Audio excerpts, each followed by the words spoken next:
मेरा नाम है खामोश इंसान और मैं भी मोहब्बत पर लिखता हूँ। ठीक है, और आज मैं यहाँ एक कहानी लेकर आया हूँ। कहानी यूँ तो 22 साल पहले ही शुरू हो गई थी, लेकिन वो कहते हैं ना कि कहानियों का एक दस्तूर होता है, वो चलती रहती है ख़त्म होने के बाद भी। तो शब्दों पे गौर कीजिएगा कि कुछ किस्से ज़िंदगी का एक हिस्सा बन जाते हैं और कुछ किस्से खुद एक ज़िंदगी। मैं खुश था, कई कोशिशों के बाद आज उसने मिलने के लिए हाँ की थी।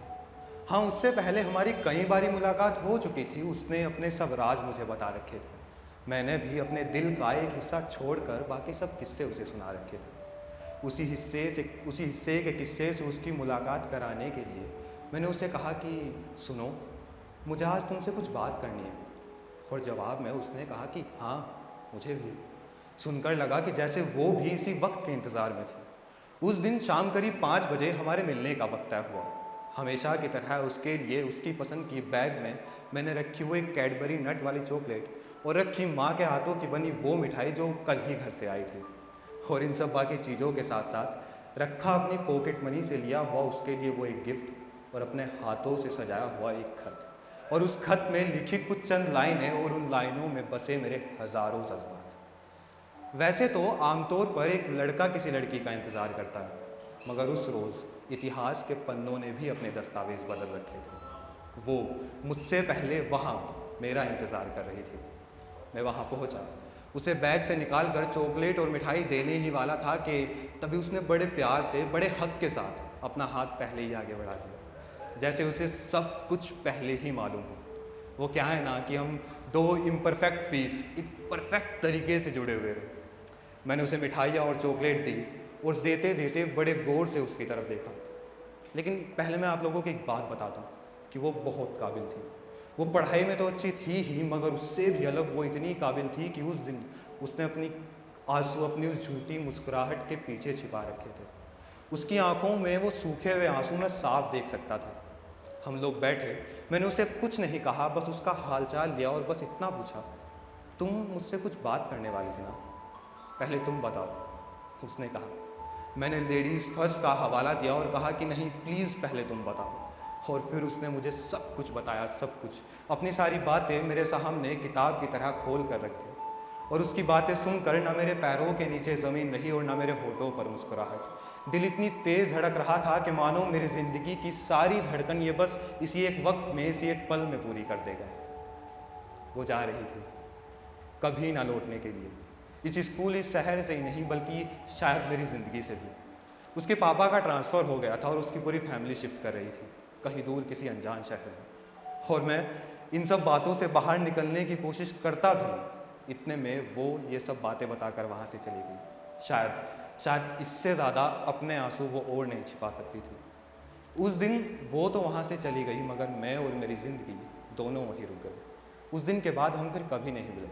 ना फेसबुक पे कोई रिक्वेस्ट, ना व्हाट्सएप का कोई नंबर, कुछ नहीं था, क्योंकि उस वक्त घर वालों की मेहरबानी से हम दोनों के पास ही फ़ोन नहीं होते थे। बस एक स्कूल था जिसके सहारे हमारे बातें, मुलाकातें हो जाया करती थी। ना मुझे उसकी कुछ खबर थी और ना उस दिन के बाद उसने कभी मेरे बारे में जानने की कोई कोशिश की। शायद वो खुश थी और मैं उम्मीद करता हूँ कि वो हो। लेकिन उसके लिए लिया हुआ वो गिफ्ट और वो खत मेरे पास आज भी रखा है।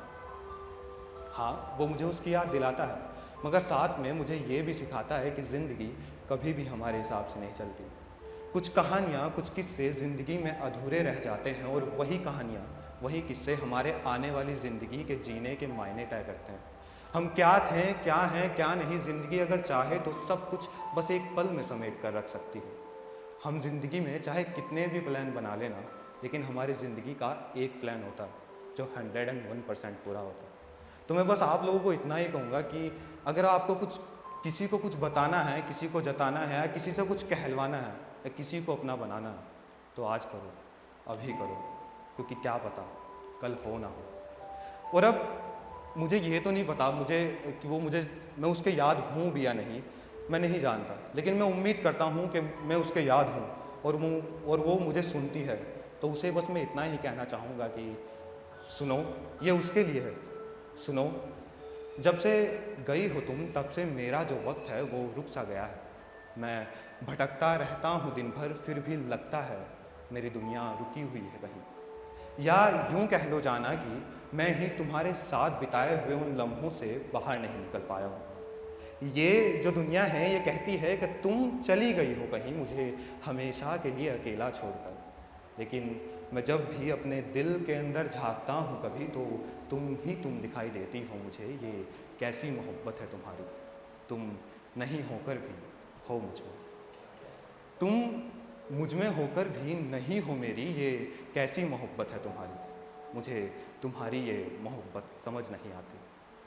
वक्त बेवक्त आती है जो याद तुम्हारी, मुझे तुम्हारी यादों की वो बात समझ नहीं आती। ये कैसी मोहब्बत है तुम्हारी, मुझे तुम्हारी ये मोहब्बत समझ नहीं आती। ये जो झुकी रहती हैं तुम्हारी आंखें मुझसे बात करते वक्त, मुझे तुम्हारी आंखों की ये शरारत समझ नहीं आती। बात करते हैं हम लेकिन बात अपनी नहीं करते, ऐसी कौन सी बात है भला वो बात समझ नहीं आती। तुम कहती हो मोहब्बत करती हो मुझसे लेकिन जताती नहीं। ये कैसी मोहब्बत है तुम्हारी, मुझे तुम्हारी ये मोहब्बत समझ नहीं आती। और जाते जाते सिर्फ 2 ही लाइनें हैं कि टूटता हुआ तारा देखा है मैंने, आसमान को ज़रा भी फ़र्क नहीं पड़ता।